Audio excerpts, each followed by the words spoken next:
Hello all. I have absolutely no idea whether you can see me. So can everybody, or at least somebody, either Akaria, Sean, Stephen, Wolfgang or Carl, say yes, we can see you, because that would be much appreciated. How about that? I think I am streaming. I can only hope so. Hey Kabam. Hi Phil, sound and video okay. Ronnie Dodd, how do Ronnie and Pad Slapper. Hi all, Tim Lawrence, hello, Sean, evening guys, can see the beard. I'm here, it's a little bit dark, isn't it? I don't know what I've done there, but I think you're just going to have to bear with me. I've had all sorts of technical issues tonight, and it's just been one of those things. I'm late, Frostmagins. Let's just say a quick hello. Say hi if you're in the chat, and maybe tell us where you're coming from as well, and we can give you a shout out. So, what have we got? Hi, Kablams. I think I've gone down as far as Kablams. So Akaria, Ronnie Dodd, Pad Slapper, Tim Lawrence, Carl Malin. I can see you. Hey Carl, how you doing? I'm a freak. Oh, I can see you and my majestic beard. Oh dear, I've been having beard issues, but that's another story. Wolfgang, hey, the Rust Belt Blacksmith, and David Reed, buongiorno. And Big Mac Dan Skull, and Homish, hi. Tim, Luke Jones, yo. Dance Macabre, hi guys, thank you.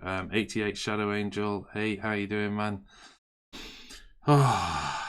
That WGO logo is proper going for it. You know what? That was actually on there the other week. I think on the second week of Monday Musing, and nobody noticed it at all, including Sam, because I don't think Sam noticed it either. I kind of got away with sneaking something new into the channel, but we'll see how long it lasts. Okay, Simony, hi from Liverpool-ish. Hey, how you doing? Richard Wilson, painting Engine of Gods while listening to Phil from Salford. Hey, how are you doing? Ohio, my Mr. Rustbell, I didn't realise you were that far abroad. Dan in the UK, Sir Murgleton from Paris. I love Paris. And Brophy79 saying hi, watching from Belfast, the hairy painter. The Midwest, from the Midwest as always, Armour Freak. That's a beautiful place. What's up from Boston? And from Mainz, Germany. And hi. Wow, Forest of Dean, UK. There's people all over the place. That's great. I kind of didn't realise everybody was that far abroad. I don't know why you kind of get into the mindset that you're just talking to a box on top of your monitor and hoping there's somebody out there listening to you, but it's absolutely brilliant. Whereabouts from the Midwest, by the way, if I can get an answer back on that as well.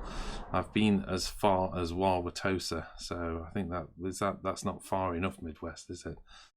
Evening, buddy. Just about to paint a lot of Thousand Suns red. So that's Ulster Nation. And I've seen your batch painting challenge on the community site, and I think also on the Chilling Wargamers group as well. So yeah, you've got a batch paint challenge like crazy. Wolfgang from Sweden, of course, with a name like Wolfgang, and Tim is watching from Oregon. Hi, Tim. Right, so I'm caught up on chat. Of course, traditional for Monday Musing, I'm not going to keep up on chat. I'm going to do my best, but as ever, you guys are used to it by now. I'm pretty useless at this. So, quick question coming in from Death by Dice 1987. So, do you guys like power level or point? Maybe that's a good place to start. As ever in the community, we have some polar opposites going off at the moment. I'm wondering if I can brighten my camera up and stop it refocusing every second. Let's just bear with me a second, people, if you don't mind, and I'm going to attempt not to break the live stream, but at least get rid of the focus. That's that one done. And exposure, let's see if we can do something about this. No, that's no good. So let's see, how's that? That's a little bit brighter, isn't it? Let's save that. Oh, look at me, I'm all bright. Okay, points or power levels. Hey, Luke Jones, by the way, it's been so long. I think it's been 2 weeks, to be honest. I missed a week. Unless you just mean it's so long since you tuned in which case, welcome back. Minnesota, a land of far too many lakes, mosquitoes, and humidity. Lakes I could do, mosquitoes, no. Humidity, definitely not. Big Mac Dan Skull likes power. Oh, listening to the sultry voice of Phil. I don't think it constitutes of sultry, but thank you very much, Ikaria. Hello from Virginia, Brett Hill. Hi, how you doing? The screen isn't dark. Phil's just been working on his tan. No, I haven't been working on my tan. Okay, let's talk PowerPoints or power level or points. It's split WGO, the PowerPoints or power level or points, and it split it pre-release, I have to say. So as you guys are probably aware, I'm very much the beer and pretzels game, to take an Americanism. That's the thing I enjoy. It's the play in the game. It's not necessarily the winning. I enjoy winning. Don't it'd be a lie to say, when I go into a game, I don't want to win. Of course I want to win.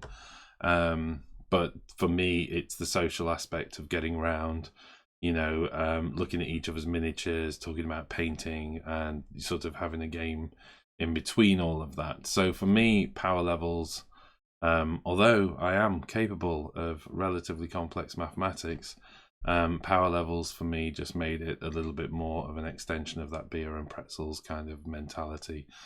I'm not too bothered if games are balanced. I think even the best point systems, no matter how hard they work on the point systems, fail to achieve balance at the end of the day.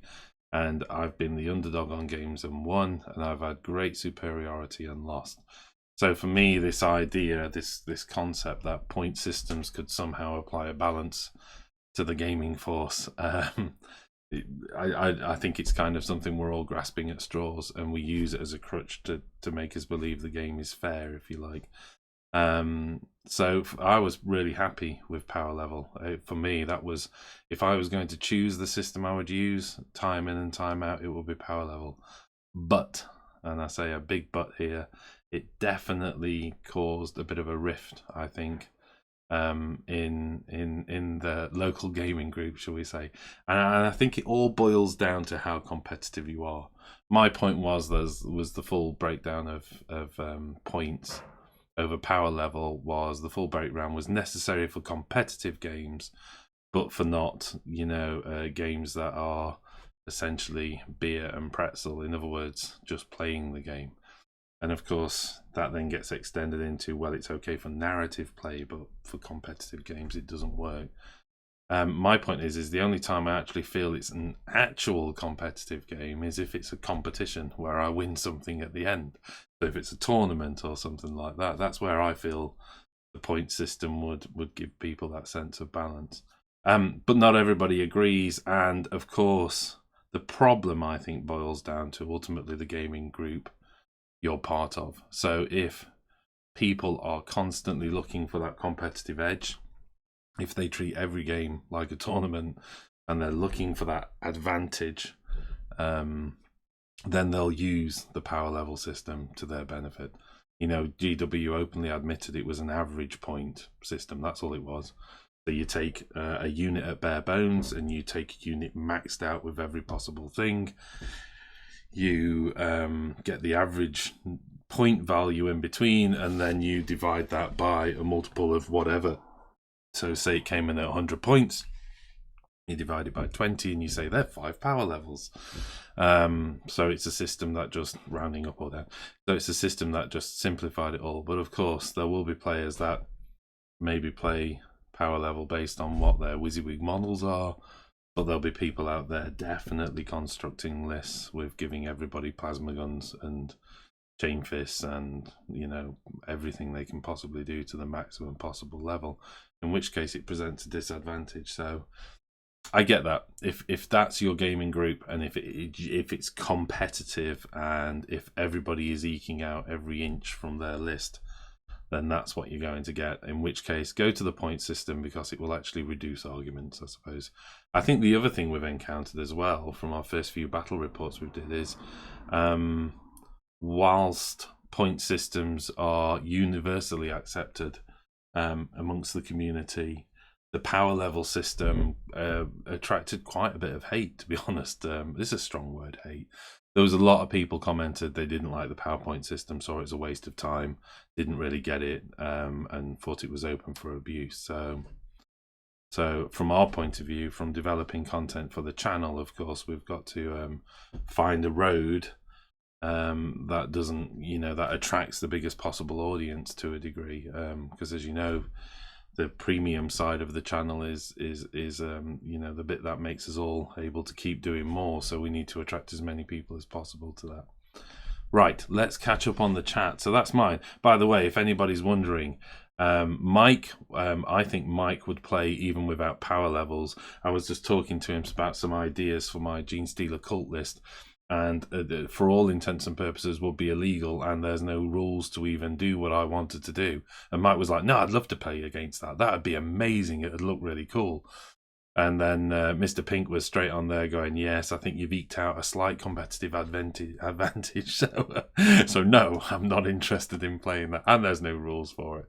So, Pink, Sam, Sue are, Steve, very much competitive players. Mike, I think he's just, I wouldn't say he's a beer and pretzel gamer. He's just mega laid back. He's so laid back. He's horizontal, and he's horizontal in a chest freezer. He's just that cool. He's so cool. So Mike would just, play anything. So there was a split, and in the end we decided the safest bit, particularly because of the audience, was to go with the point system. So you will see predominantly that on our battle reports, but if we go into narrative play and campaigns, you may see some stuff using power level. So long answer, but why not? It's my Monday musing. I can talk about what I want. Let's catch up on the chat. I had to come up with colours for Dark Angel's primary successor chapter called the Knights of Caliban. Yeah, I did a Dark Angel's successor chapter, and I went black and red. Go for old heraldry. I'm sure you know Mr. Hairy Painter. I bet you're full of ideas. But maybe some of the old heraldry. Maybe you could actually go back to one of these super polished silvers and go for the silver green, like Segwayne, the Green Knight, and all the rest. I don't know, that would be kind of cool because you're keeping the green in the system, and most of the grey knights were taken towards the silver blue spectrum. There you are, that's my suggestion. But go with whatever you think. You're an incredibly talented dude anyway. Luke Jones has been at Glastonbury and you've survived. Well, that's good news anyway. So good to have you back. Hope you had a lovely time. Very jealous. It's the one place I've not got around to doing. And I was only chatting the other day of saying, even at my delicate age, I think I could probably survive Glastonbury. I like points, but play whatever. I usually let the other player decide. Very noble of you, sir. That's from... I scrolled up just at the wrong time. I think that was from the Rust Belt Blacksmith. Big Met Dance Girl. I hear it get pretty humid there. I think. Right, Luke Jones is power level. Sir Muggleton, I like points for serious games from Peel. It's a great way to get a game up and running in no time, especially with a new army. Agreed, that's the thing. You can just pick it up and try it out. I used to play and just got back into it. What is the standard points army size in the new edition? They haven't really named as ever these things a standard army size, but they have kind of broken it down a little bit like Age of Sigmar. So I would say the standard point size at the moment is probably about 1500, but let's wait for the first tournaments to come out at GW to see what they push for. Power level for narrative, point for competitive agreement. Agreed, Akaria, absolutely agreed. The question is the definition of competitive gaming, and some people feel, even when they're not at the competition, that they want their games to be competitive, i.e. fair, I suppose, is what they're looking for. Kabams doesn't mind either way. Hairy Painter, points for match play for narrative and fun games. Agreed. I would consider a beer pretzel game to be narrative category. Absolutely, Akaria. Si Mini, hey Si, how you doing? Have you got an ETA on your Vallejo metal color review? I'm very interested to hear your thoughts. Yes, I think I need to talk to Sam, but I think it's going to be a Wednesday night release. I had a problem. It was all filmed and it was pretty much edited. And then I noticed a slight glitch in the video, and I tried to go back to the raw footage to deal with it, and it turns out the glitch was in the raw footage. And then when I put headphones on to really listen to the audio closely, that glitch was throughout the entire video. So I've had to reshoot it, which is extremely annoying. So apologies, but it is on its way. Hi everyone from Adrian. Hey Adrian. Is it just me getting a frozen fill? Oh no, have I been freezing? What do you just mean I'm cold tonight? Big Mac Dan Skull. Let's see. According to YouTube, my stream status is good. But I'll just check what network I'm on. I'm on the right network. So let's see if anybody else is. Luke Jones is on watching Wonder Woman. I got bored of it. My goodness me, Luke. You went from Wonder Woman to me. I'm incredibly honoured. Evening all from Southern Corsica on holiday. Ralph's on holiday, you lucky bugger. Blood Company. Some armies definitely benefit more from power levels than others. Point system isn't where near perfect of equalising armies, so far it's right, but and then it breaks off. Oh, sorry, it's more of a fair system for competitive play. So I think he had a break off on the return there. So yes, exactly. Points level, absolutely. Power level rather is open for abuse, and we have noticed when we've done the math, comparing power levels, equal power levels to their actual point system, you can have a great degree of variety, particularly at the lower end of power level and points as well. It seems to feel even more extreme. And what I mean by that is especially armies that are elite armies seem to suffer greatly from power level, I think. But and certainly our experience of looking at a few of the armies. What does everybody prefer, Warhammer 40,000 or Age of Sigmar? Oh my goodness, you'd be opening up a can of worms there. But what do I prefer?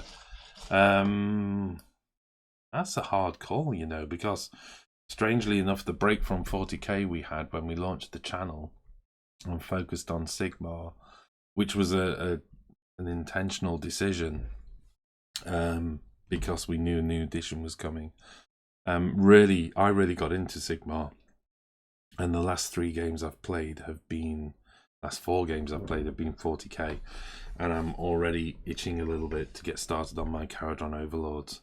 But at the same time, I need to get my Genestealer Cult done. So I am actually quite torn between the two systems, which if you'd have asked me 6 months ago, I would not have given you that answer. My local game shops gives Deathwatch a small bonus power points because they suffer of how it's calculated. Nice idea if people are prepared to create house rules. And I think that's the whole thing about the power levels, isn't it? Is you can kind of open it up a little bit. I mean, I've played games against Jack where we haven't even done the math. We've just grabbed a bunch of units each and just said, let's see what happens, and had a bit of fun, particularly if you've not played units. And actually, weirdly enough, sometimes a point system or even a power level system can put you off actually using units you've got in the box. So, for instance, for me, Striking Scorpions, I played them a lot in 6th edition. Then when we went into 7th edition, they just basically got shelved. And there's every now and then they'd just pick up a game with Jack, and we wouldn't bother with the point system, and I would just play Striking Scorpions against Nurgle Demons because they were just a lot of fun. And if you don't add the point up, you don't feel like you're missing out on anything. That whole, shall I spend 150 points on them, or shall I spend 150 points on that thing over there that I know is really effective? It's hard to consciously say, you know what, I'll take those this time, when you know you've got a better option. Right. Okay, Danny Yates. Hi, Danny. How are you doing? Ralph, if people think points level open for abuse, then those people would not want to play with them. Too competitive. Well, that's what it boils down to, isn't it? This idea of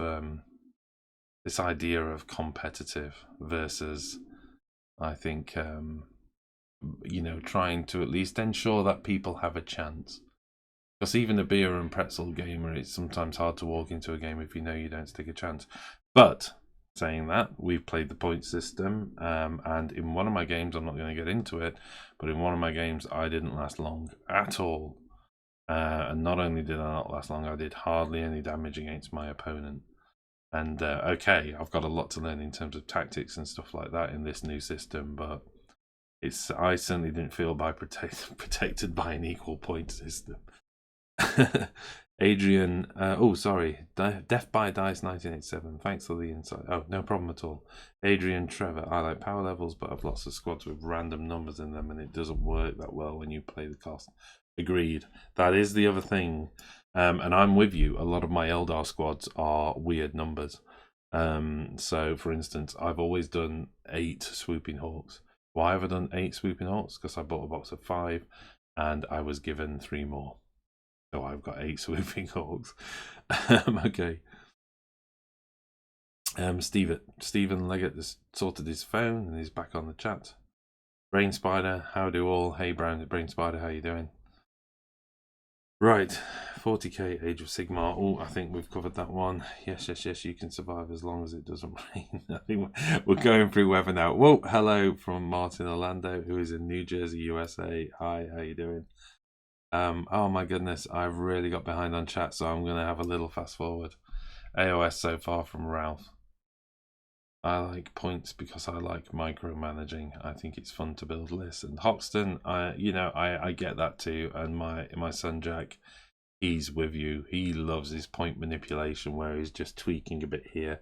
Especially if he can get his army to an exact round number, he's super happy then. How would you say is the best way to get better at 40k as a new player?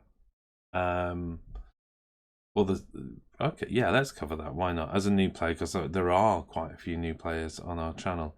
I'll cover it quickly. First and foremost, as many games as possible. Simple as that. And start small. So start small games with a few units.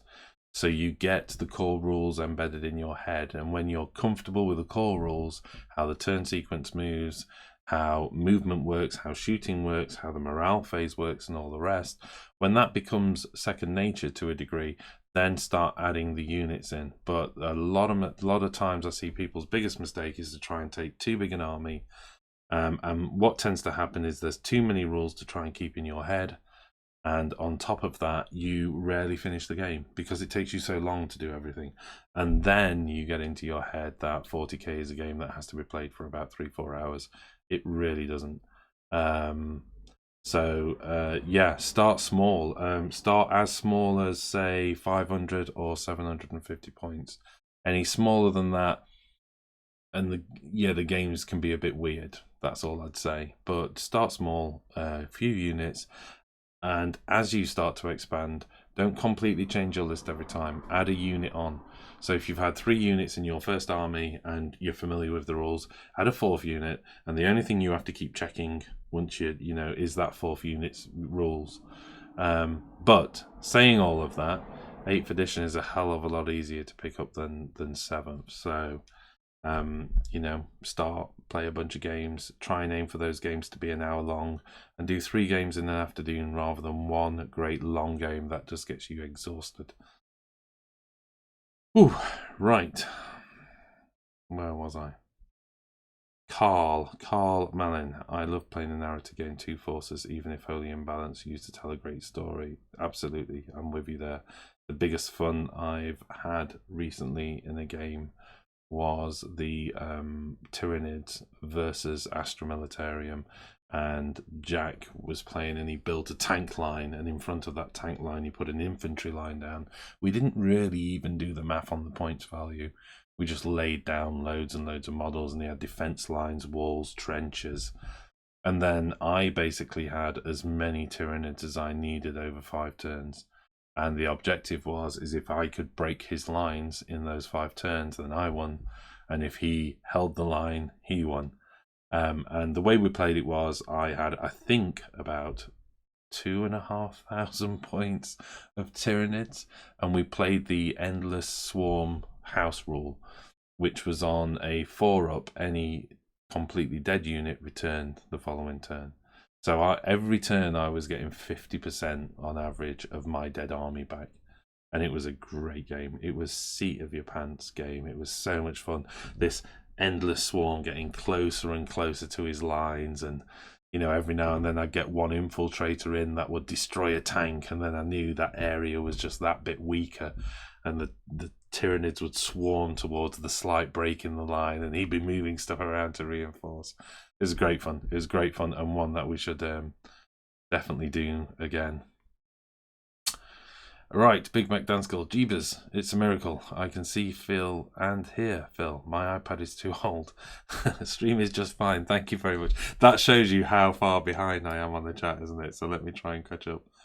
James Jones watched John Wick last night. I'm a big John Wick fan. How could they do that to his dog? Spoilers. Right, Age of Sigmar. Oi Oi Troops from Johnny Rockstar and Neil. Neil Malden has joined us as well. I hope I haven't missed anyone. What have we got? Fellhate. Hi, Phil, Beard, and chat. Hey, Fellhate, how you doing? 100% to 0%, 40k to AOS. No, ever since the Dreadsaurians and the 8th edition, it's changed. It's about 75-25. Right, this is it. This is what I think Games Workshop are hoping for, is that people can switch between the two systems relatively easily and enjoy both. Certainly when I got back into the hobby, which was late 6th edition, there was a big divide. There was the fantasy players and there was the 40k players, and rarely did the twain meet. Blood Company. Phil, just my opinion, but I think your 8th edition army is going to stomp on the other WGO armies. If you play with many units putting out a lot of DACA, I just can't see others keeping up. We'll see. You're forgetting my incredible ability to only roll 1s and 2s. And that's a skill I've been building up over many years. And it's got to the point where I don't think my hands know how to roll 3 or more. Whereas ironically, Jack and Rachel seem to only be able to roll 5s and 6s, which does make, no matter what advantage you've got in terms of the army, it's somewhat difficult to win. Well, if I go elite heavy, it will be a tight game. Yes, well, I've certainly left myself... I'll talk about my Genestealer army shortly, but I've certainly left myself some options. Right, I'm all 40k. I miss old fantasy. Love strategy of ranked units with racing and light cavalry. I can appreciate that, Steve. That's coming from Stephen Leggett. I appreciate that as well, because obviously when I was a young pup and was into fantasy, which I think 3rd edition was the last version I played, it was very much building up into rank and file by then in great big siege games and all the rest. I'd say hold tight, because I think to a degree, just like we're seeing now with the General's Handbook, and we saw in 40k, if you like a core game and then supplementary rules, I think we're seeing a little bit of a return to that, like the old 3rd edition Siege book. So maybe they will bring something back in which appeals to the rank and file players. Got to go. Oh, bye, Luke. Sorry, that was probably 10 minutes ago as well. But if you're still there, see you later. Neither points nor power level will guarantee a perfectly matched game, so why bother? Good point. Good point. But I don't think everybody agrees with me and you, Ralph. Open play, a couple of beers, tequila shots, laughter, and with all my buddies is all I want. Yeah, I mean, it's interesting. Luke, who everybody jokes is my son, but is not my son. We just have the same surname. And, I instinctively try and father everyone, I think, at some point. So Luke, my son, came for a game, and he's got such a reputation for being competitive, and we had a game of Zone Mortalis, and it was the biggest laugh ever. We did do the point system, but it wasn't actually, you know what, it wasn't even that. It was an Age of Sigmar game, and we had such a laugh doing it. It was great fun. And we forgot. It's one of those games where you forget you're playing a game. You're just laughing and joking and cheering each other on and commiserating each other at failures and all that, which is a good game when that's happening, rather than cheering your own success and you know, commiserating your own failures. I think if you can actually get into that mode, then it's a winner. Right. Also, don't keep changing your army. Get used to it first. I think that's advice back for learning 40k. Agreed. Don't change your army. Build upon it. Also, don't convince yourself your army is rubbish because you haven't won any games. No, you probably just haven't got enough experience in that army. At a time in late 6th edition when Eldar were all about vehicles and a lot of big heavy guns and all the rest, I was running around with Guardians and Dire Avengers and a lot of Footdar, as it was called at the time, and having a huge amount of fun. But people were looking at my army and seeing units they hadn't seen in years. And of course I lost a bunch of games, but you know what? Eventually I started to win a few games as well. Right, what have we got? Imperial Armor Xenos Tau have 39 range weapon entries and 3 entries for melee. Well, that's what you'd expect, isn't it? They are lovers, not fighters. Oh, Phil's whining about his dice rolls. I'm not whining about my dice rolls, it's a fact. I'm perfectly comfortable with how bad my dice rolls are. Does anybody have a link to the vid on the website? Finally got on. Oh, sorry. Right. Okay, yes, you're on anyway. That's good. Armor Freak, if the Tau love as well as they fight, explains why they're on the brink of extinction. I didn't know they were on the brink of extinction. Oh, that's news to me. Okay, so what's been happening in the last 2 weeks? I was away. Let me think about this. In the last 2 weeks, I was away last weekend, wasn't I? Which is why I didn't do a Monday musing, so apologies for that. Oh, Big Rich has just joined us. Hey, how you doing? So what's happened? I suppose probably two biggest things, is we have seen new heroes for a new era. Let's see if I can get this up actually. Does that work? No, that doesn't work. Let's try that one. Okay, there we go. So Space Marine characters, I think Sam has already covered these a bit, so I'm not going to go into it. Great looking models, absolutely fantastic, and I think it only gives us an indication of where Primaris is going, which I'm pretty excited about. I am holding off the temptation to do Primaris because today, while I was looking for a Genestealer model that I absolutely knew I owned, I came across about 2 armies at least that I need to start. So no, I will not be doing Primaris anytime soon. I think Sam will be pleased to hear that. Okay, the next thing then, the community, of course. We now have FAQs, interestingly enough. What's my you know what, I'll put this out to the group as well. What is your first impression on this first round of FAQs? I mean, for starters, we're not long in, so on one level we can applaud GW for being so quick in releasing an FAQ, but I was surprised how weighty the FAQs were, to be honest. There's a lot in there. So what is everybody else thinking? Anybody know why Deathwing models are not being produced anymore? I'm not quite sure where you're getting that from, Ralph. Are they showing us out of stock, or that would be strange if Deathwing have disappeared, unless it's just simply, are we going to see a phasing out? I know that there's a lot of stuff disappearing, off the website, but it's probably around reboxing. We've seen a bunch of Eldar disappear and all the rest, so maybe they're just being reboxed. But if Ralph, if you want to just clarify why you think they're disappearing. Okay, Ralph's not read the FAQ, can't be bothered.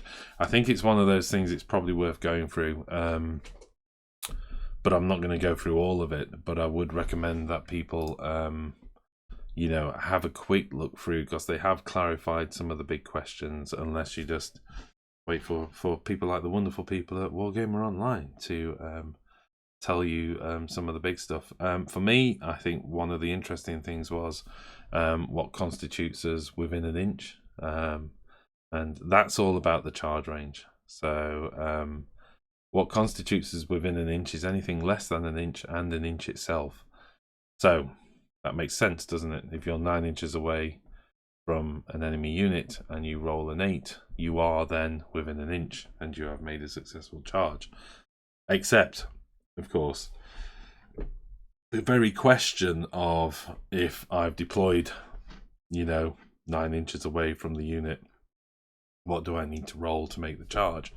And this is the important bit that that has been clarified, really, is you have to deploy it more than 9 inches away from an enemy unit. You're not 9 inches away, you are more than 9 inches away. So if you were to roll an 8, you would be more than 1 inch away from an enemy unit. So for all those people wondering, what do I need to roll when I deploy more than 9 inches away from an enemy unit to constitute as a successful charge, then you do indeed need to roll a 9.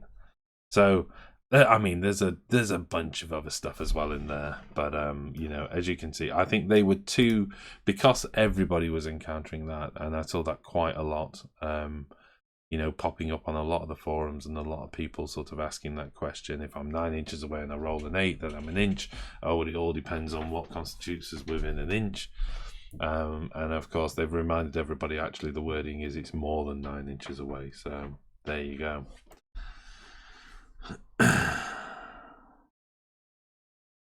We go into this, Kablam saying we're going to discuss how you can run single monolith units if using points. Well, we can do. I mean, they've clarified that, haven't they? They're saying yes, it is possible. Under strength units, there it is. So a change to the second paragraph. If you are using power ratings, you must still pay the power rating cost if you have a minimum size unit, even though it contains fewer models. If you are using points, you only pay the points for the models you actually have in the understrength unit and any wargear they're equipped with. An understrength unit still takes up an appropriate slot in the detachment.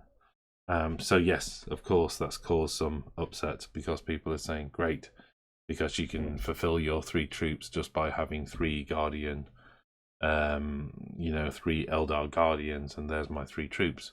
But of course, you can only have a less than minimum size unit if you don't have enough models, and if you've used 3 Guardians to create 3 separate units, ergo those 3 actually belong in a single undersized unit of 3 Guardians.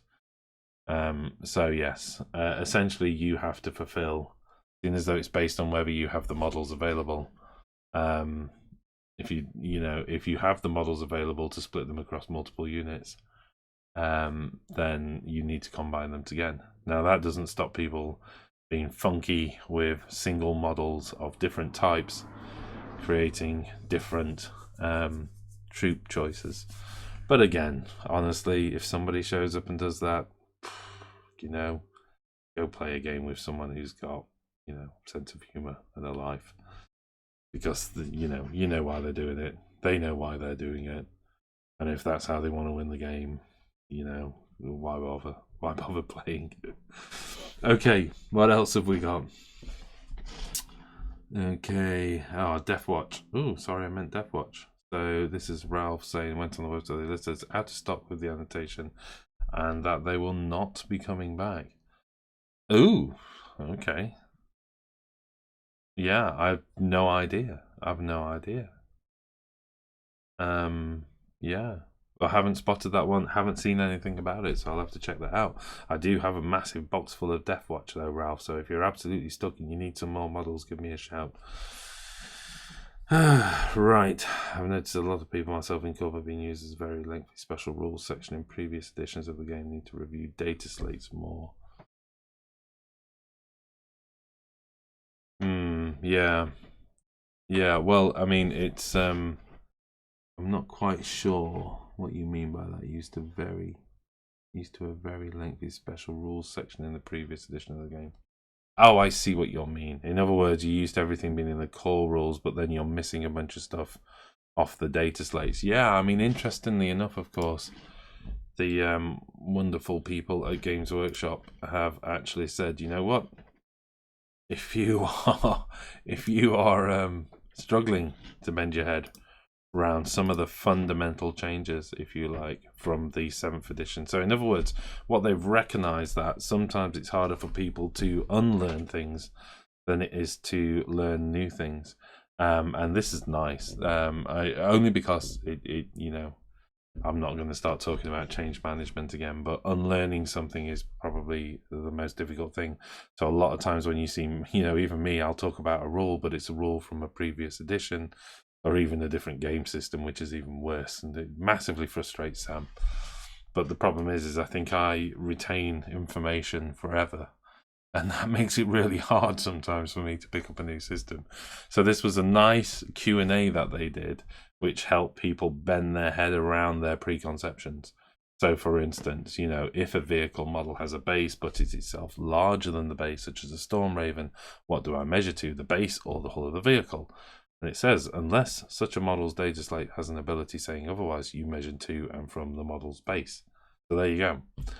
But you've got this whole legacy logic thing going off in your head about measuring to the hull and all the rest, and you know, and this is what they're trying to do, is say no, it really is that simple. There's no hidden meaning in these words. That's what we mean. So when we say, is a model visible, we say, can you see the model? If it's a spear tip, a flagpole, a feather on top of a hat, then yes, it is indeed visible. And unless you are completely on you know, terrain and or 25-50% obscured or whatever, you don't get a cover save, even if it's just your feather popping up. If you're in open ground and your feather's popping up a wall, over the top of a wall that's 3 foot away from you, then yeah, no cover save. So just been really nice. And I say really nice, a lot of people of course aren't liking what it sounds like because it feels counterintuitive to what they're used to. But you know, once you bend your head around it and get on with the game and start chucking dice, as we all love to do, I think all of these things get forgotten and you move on. Right, most common rule mistakes we have been seeing in our area is messing up the rules for fly and hard to hit, which are two different rules, and not every model that flies is hard to hit. Absolutely, and we were the same. You instantly assume that the negative to hit modifier comes with fly. No, it doesn't. Fly just means you can move over things. Hard to hit, lo and behold, means it's hard to hit. And that's generally the faster flyers. So you know, the jets and all the rest are hard to hit. Right, the Primaris Rhino has not come out yet, right? No, it hasn't, Big Rich, I'm afraid not. But I know Sam is certainly waiting for it excitedly. Tabletop War James, hello everyone. I think Tabletop Mr. James, let me see. I think a Wah is in order for you, because I know that you've just selected Orcs as your army. Johnny Rockstar, the 2 units that are no longer available for Deathwatch are the Terminators and Vanguard vets. Not anything special, just normal boxes with an upgrade sprue. Okay. Rustbelt Blacksmith Phil, I know you can't read through them all, but I would love to know what you think they're trying to say about non-infantry models and 50% obscured. On the second page, how am I doing on the chat? Have I got time to look at it? Yes, I have, so come on then. So this will be not the stepping into. We are going to be looking at the rule book, and on the second page, here we go. Question: do units that are not infantry, i.e. vehicles, monsters, etc., gain the benefit of cover from woods, ruins, etc., if they are obscured by that piece of terrain but not actually on or in it? And the answer is no. Unless they are infantry, such a unit would meet the 2 following conditions to gain benefit of colour. All of the models must either be on or within the terrain. A unit must be at least 50% obscured from the point of view of the firer. Note that it doesn't matter what is obscuring the target, only that it is obscured. So yes, what do they mean by that? They mean unless you are an infantry model and there is a barrier between you and said, I'm looking to see if I've got a piece of paper, because there was a wonderful illustration that somebody did that I'm just going to attempt to steal. Of course, that would rely on me finding a pencil. Bear with me, people, sorry. Gotta have one here. There you go. My desk is so organised now. Let's see if we can get this up. Hold on a minute. Oh, that's horrible. Can we, okay, no, that's just going to have a horrible flicker, isn't it? There you go. Hold on a second, people. Sorry about this. Let me just sort this out.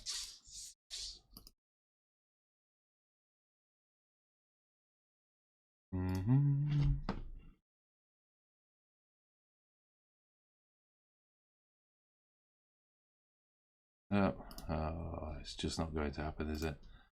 See if I can do that. Okay. Ow. Oh, I made that really bright. Apologies.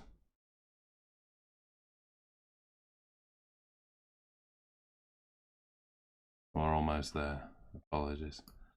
Do you remember, everybody, me starting this off by saying that I'd had a terrible time setting up? So, right, okay. That's not going to work. I'm going to draw it even thinner. There's the ground.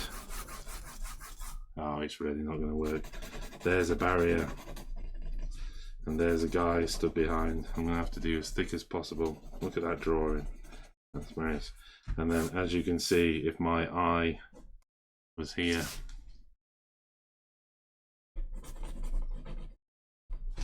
let me see if I can just tone that down a little bit. I would be... How's that looking? There you go. Okay, so I would be, if you like, 50% obscured. So if I'm a member of infantry, then I would constitute as having a cover save. The point is if I was a Wraith Knight, Great Feat by the Wraith Knight, and there was indeed a barrier up here that was obscuring 50% of the Wraith Knight. That's terrible. That because I'm not infantry, I don't get any kind of cover. So, for clarity's sake, you would need a Wraith Knight to be placed inside. Well, actually, no, it just isn't possible, because I mean, even if you placed if you placed a Wraith Knight on the bottom floor of a ruin and it was more than 50% obscured, then indeed it would gain a cover save, I suppose. But other than that, it's infantry that really gain from cover. And anybody else other than infantry, you're going to have a hard time realistically gaining a cover save. Right, I hope that helped. It was a bit messy and it didn't really work out because I've had problems setting up, so I didn't test things like that, so I do apologise. Wow, what have we got going on? Oh, hey all, it looks like somebody's joined us actually from Mr. Wargamer Online. We've got a Yo, and Primaris Rhino is the command rhino from Forge World. Primaris cannot embark on a Primaris Rhino. Okay, I'm sure he's answering somebody's question there. I thought you were talking about essentially... Oh, of course, I thought you were talking about the new vehicle, but that's not true, is it? The Primaris Rhino is indeed the one that comes from Forge World, and it just has, unfortunately, the name that they then later gave their units.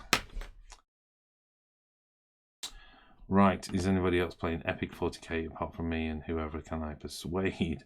Well, that's a good one. Epic. Well, I've got no models, but I like it. Epic appeals to me, Adrian. So, you know, maybe we're going to see this new Epic scale for the Titans, aren't we?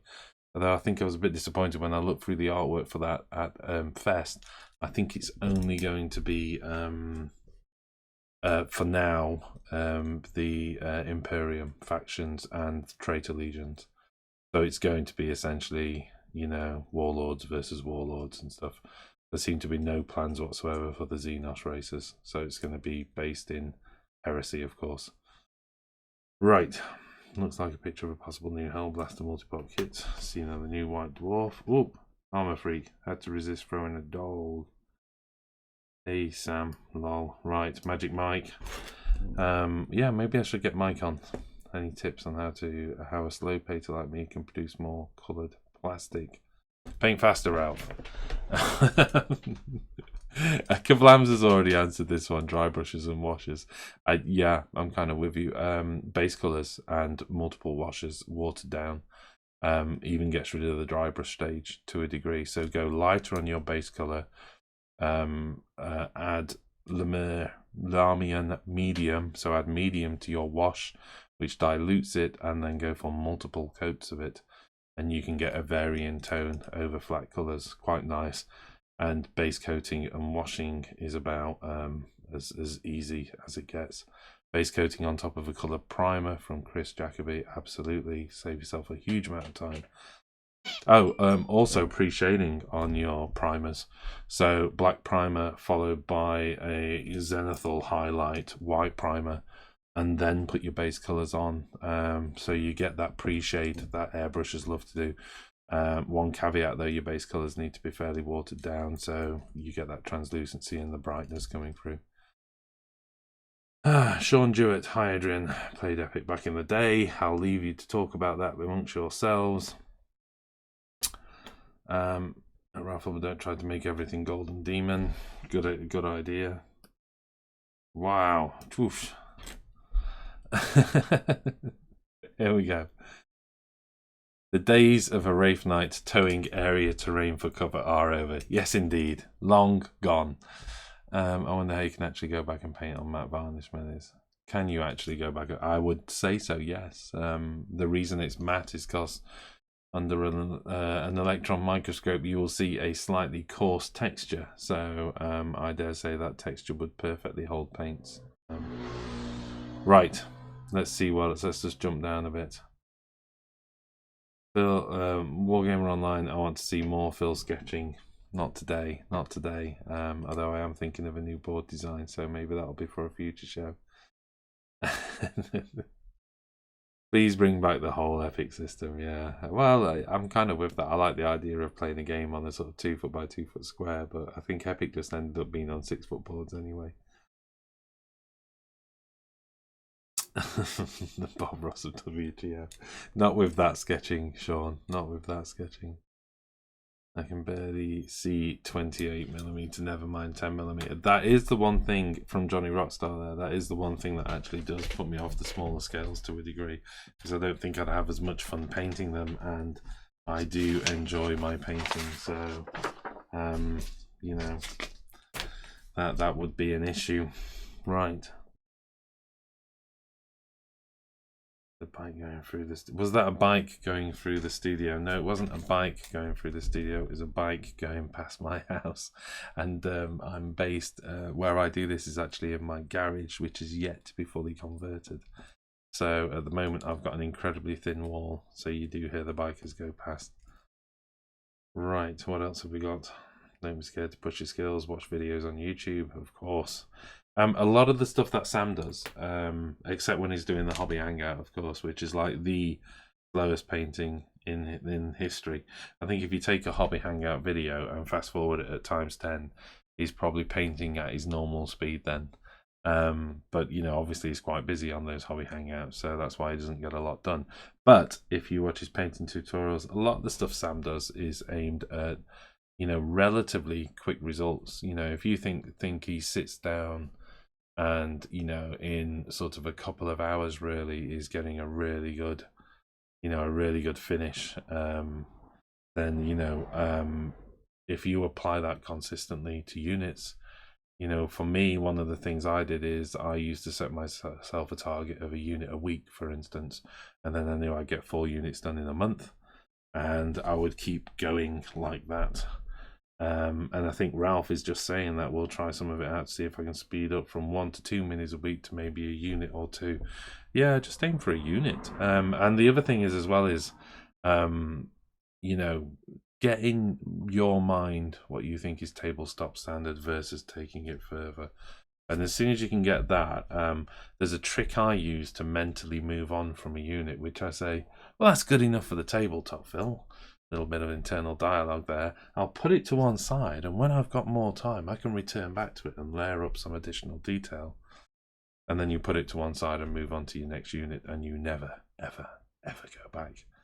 So as long as you can convince yourself that one day you might go back and do a little bit more detail, then you've won and you've moved on to the next unit. Anybody else joining the Fate of Conor campaign? Early days yet. I don't think I've got enough information, but probably I would like to do that, and maybe we can do stuff where we cover the games as well. That would be honest games, wouldn't it? If we're actually filming them as well. There's no cheating there on who won. But yes, probably.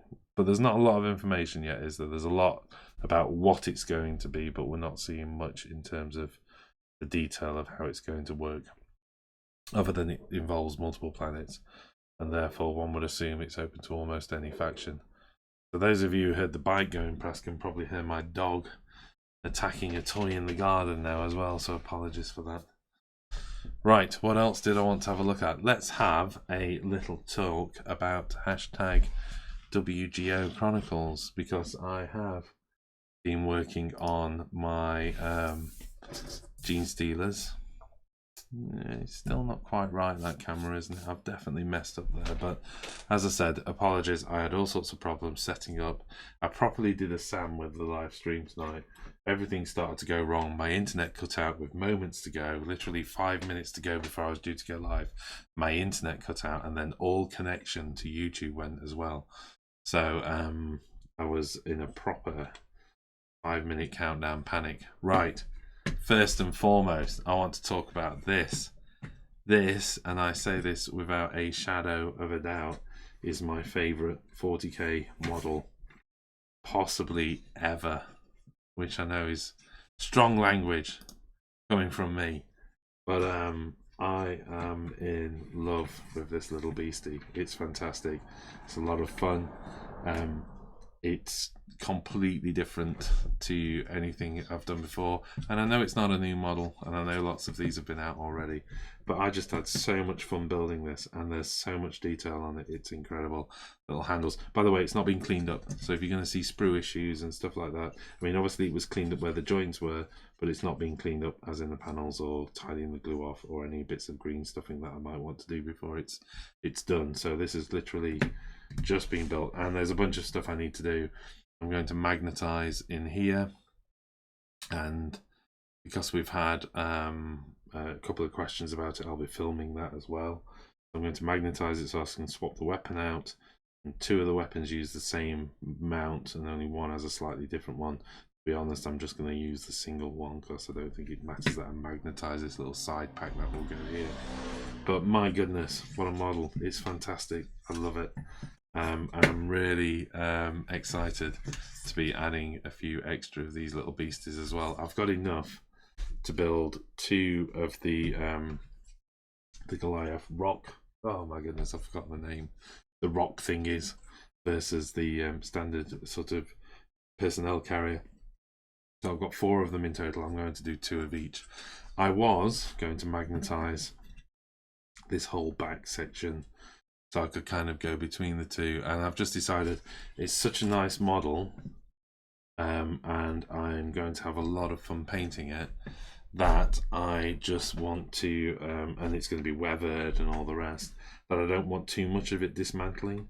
So yes, I'll magnetize the weapons and stuff like that so I can do WYSIWYG, but in terms of, I didn't want too much of it coming apart, so now I can really focus on filling some of these panels and doing nice little weathering and stuff like that.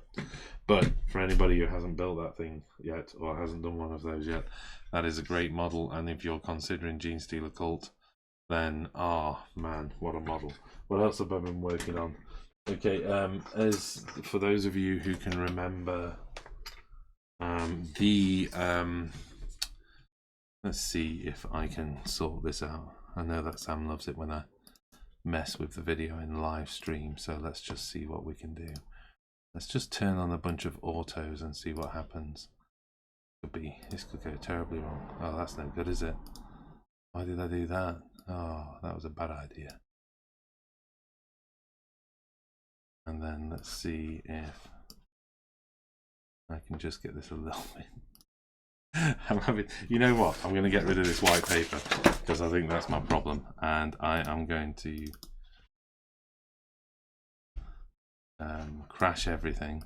Oh my goodness! I hope you're all still there.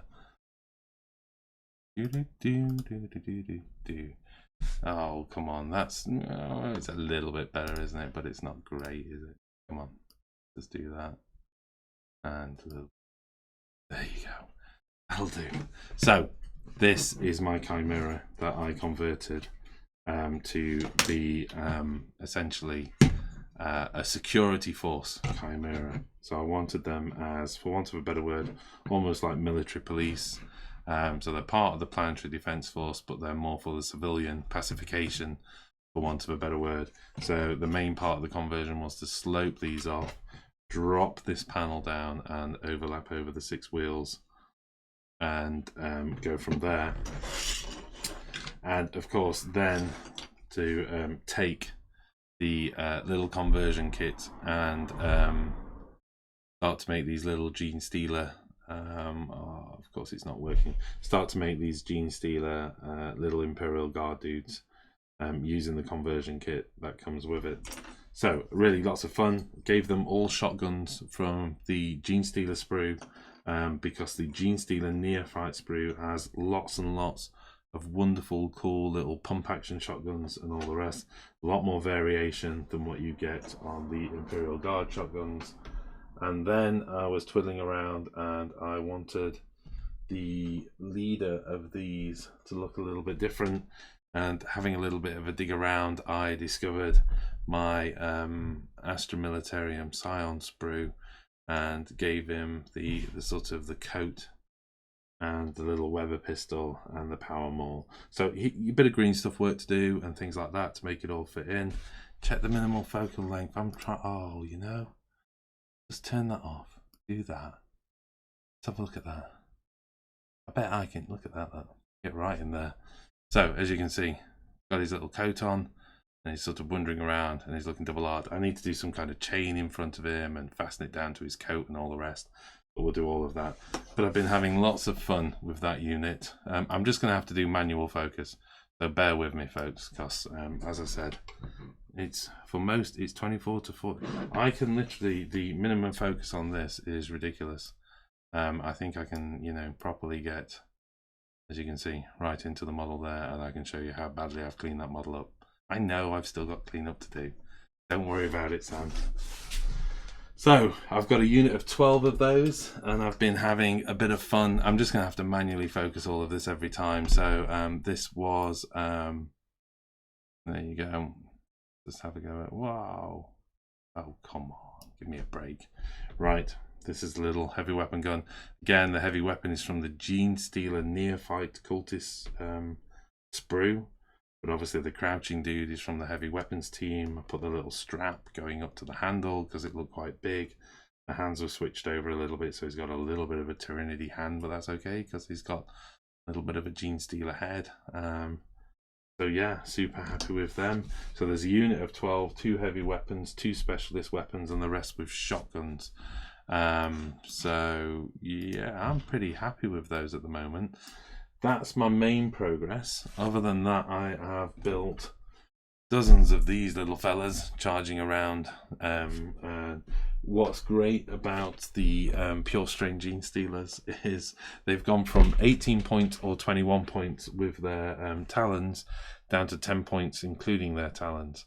So that's a real boon, because originally I decided in the 1,000 points I was aiming for, there was no way I could fit 10 in the 1,000 point list, and of course now they've literally been halved.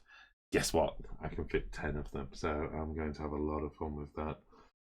Other than that, I have been building lots and lots of units. Let's have a catch up with the chat.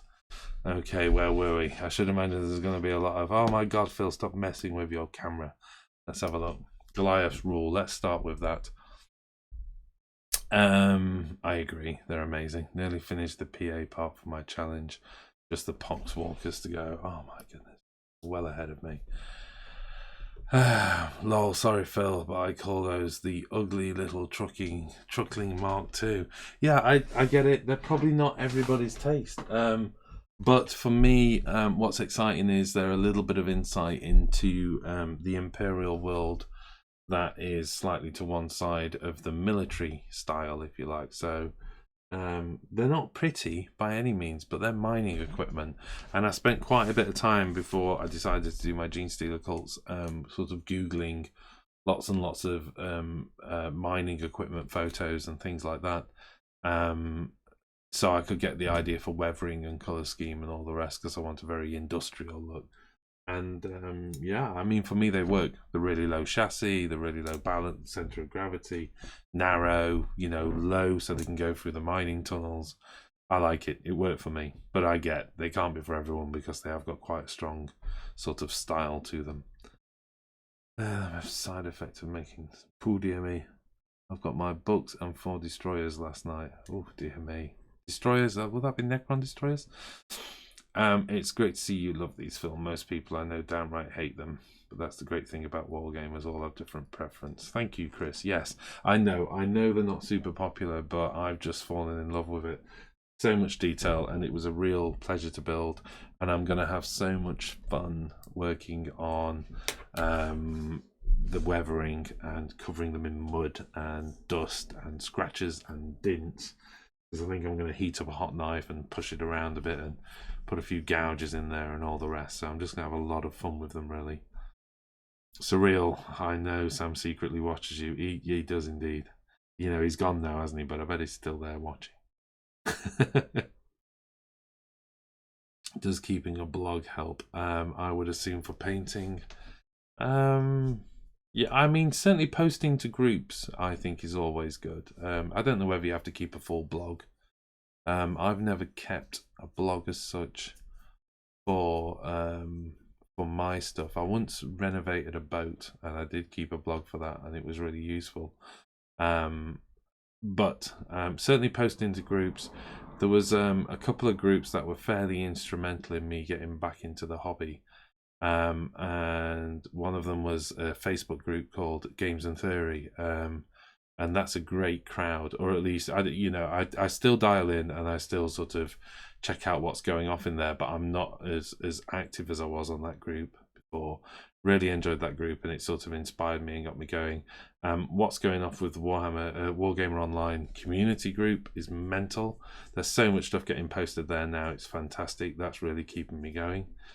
My camera has a heartbeat. Yep, I hope I fixed that now. And next time I will have a little bit more time on setup. As I mentioned, I had a proper system fail. So I've had to literally rebuild the entire chat from scratch to get it up and running again, and reconfigure all the cameras from scratch. And I did that in 5 minutes. So there was a few things that weren't quite right. Drill out your weapon barrels. Absolutely, Ralph. I apologise for even showing a model pre-barrel drilled, and in future I will make sure I will not darken your screen again with a full barrel. I don't know where I sit on barrel drilling. Bigger weapons, yes. You're not expecting me to drill out these shotguns, are you? Do I have to? That's really tiny. Not sure about that. On the big weapons, I'll drill out. What's my colour scheme going to be? Not decided yet. I've got the 7th edition Genestealer book, which I picked up super cheap, and I have been flicking through it at night to decide my colour scheme. My vehicles are definitely industrial, though. They will not be colour schemed, if you like, in line with the army other than iconography. So I am going the old, the yellow sort of mining equipment. If you Google mining equipment, you see that hazard yellow, and that is what all my vehicles are going to do, which of course is going to a degree inform the rest of my color scheme.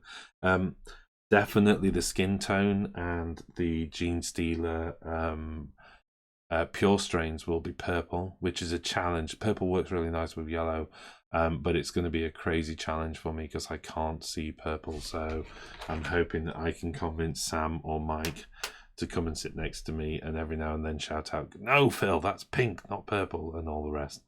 Icaria, you keep away with that pink and purple joke. It's not funny. Right, okay then. Bombird87. Damn, late again. Damn it, late again. Don't worry, you can always rewind. I don't know what time it is actually.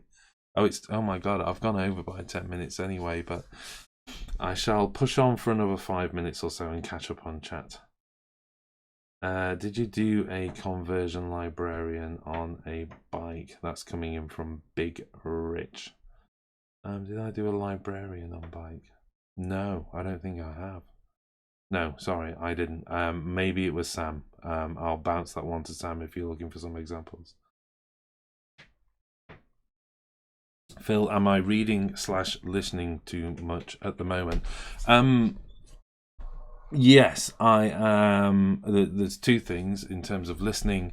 I am going through the heresy books, and right now I am on. Oh my goodness, what's this book? I don't remember the name of the book now.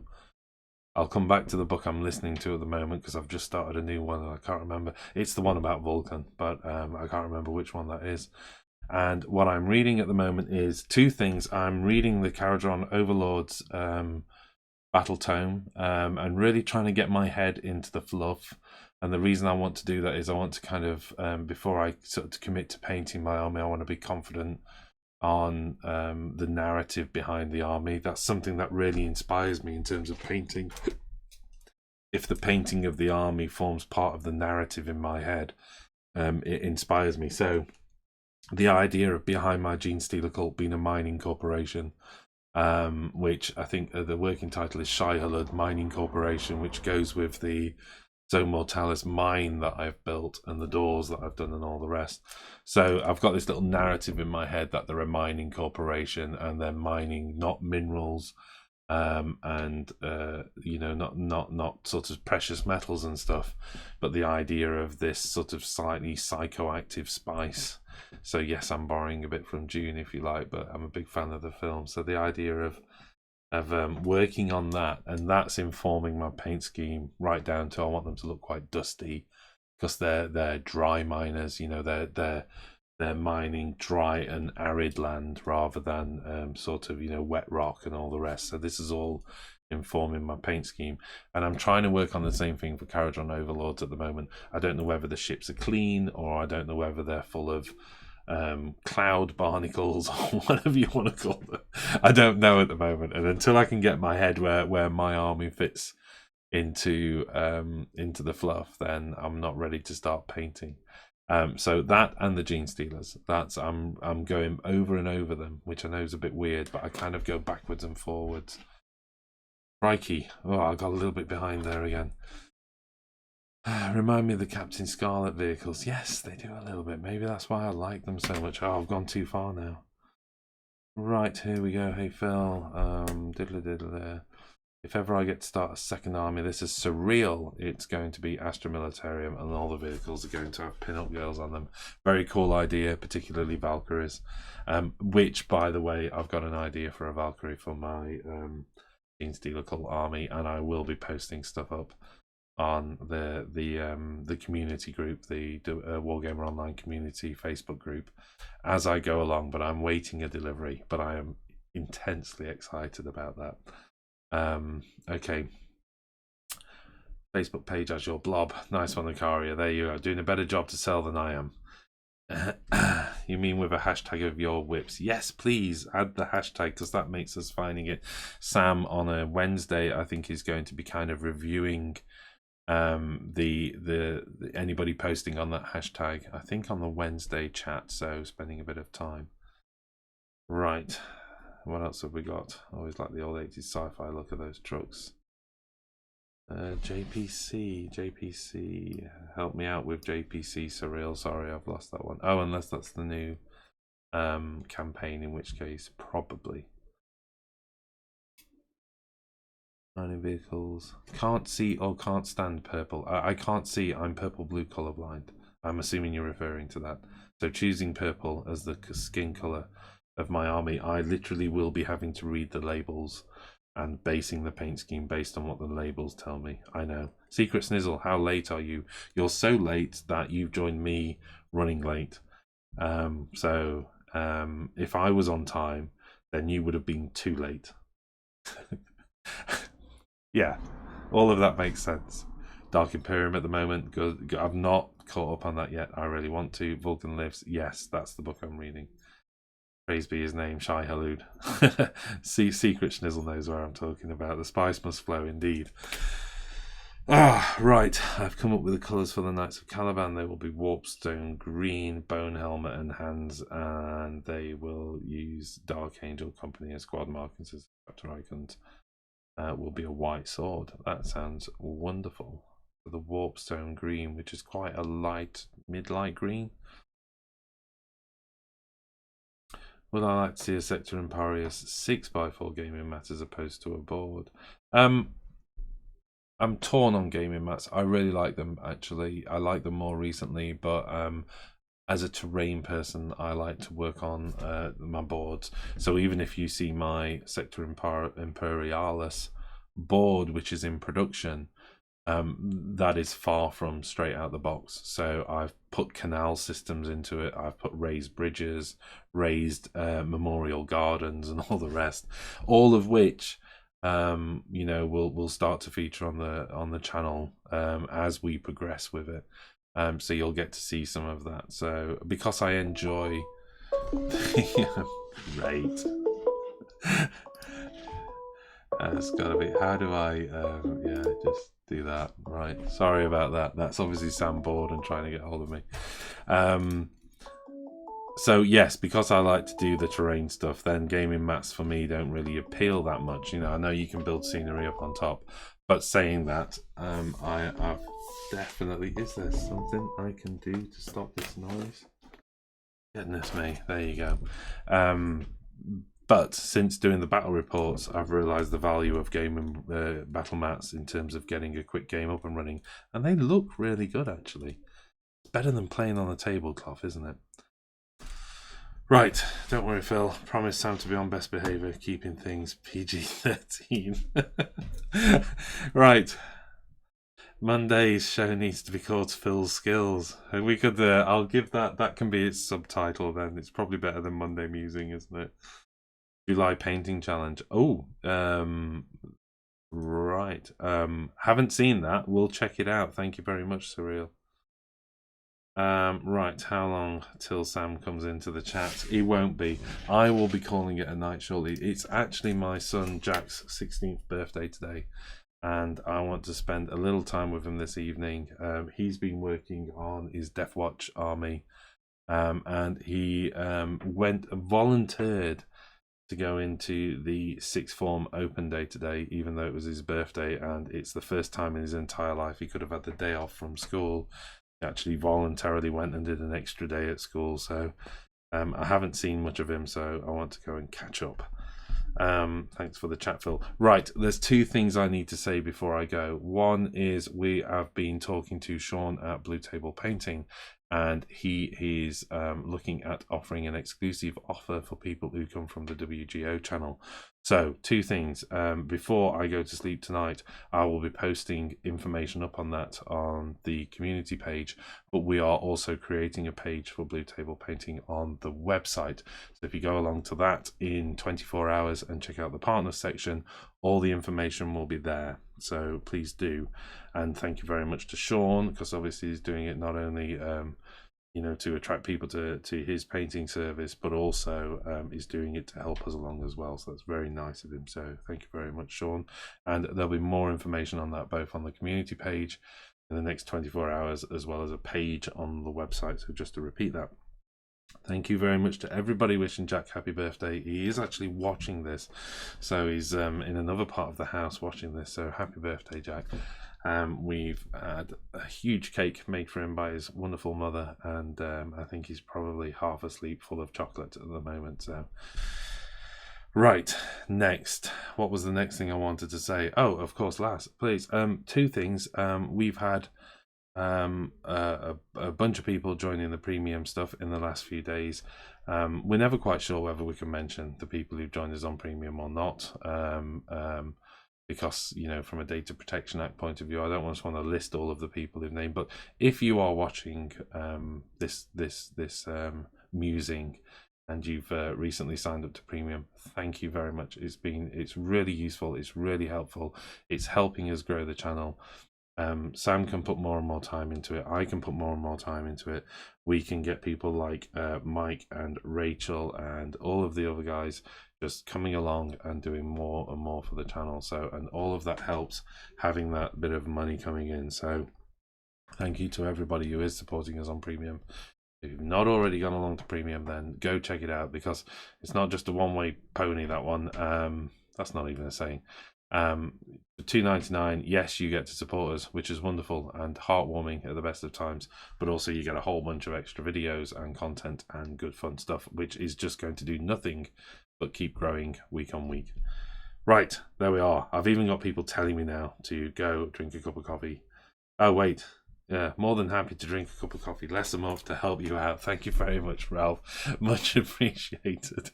I need to change that strapline because somebody pointed out it depends where you buy your coffee from, and if it's instant coffee, then it's significantly more than a cup of coffee. Of course, I was referring to coffees from major outlets in high streets. But it's not specific enough, so I'll do my best in future. Right, thank you very much for joining me tonight. I didn't really cover a lot. I rambled on. I think I've got a semi-license to potentially ramble a little bit on Monday, but I will post up some stuff on the community group in the next couple of days in terms of what's going off with my 1,000-point list. I might go public with my list, actually, because I think I'm more or less there. So I'll go public with my list and show you the progress on the models. And then like I say, also the details on blue table painting as well. So thank you very much all. Thank you for joining me. I'm always overwhelmed by how much of you lovely people want to come and spend a bit of time with me online, and I hope you enjoy this as much as I do, because I'm really having a lot of fun. So thank you. Right, good night all. Enjoy, and we will see you again. Well, I'll definitely see you next Monday, and if I get a chance to pop along and join Sam on either Wednesdays or Thursdays chat, I will do. See you later all. Thank you very much. Bye.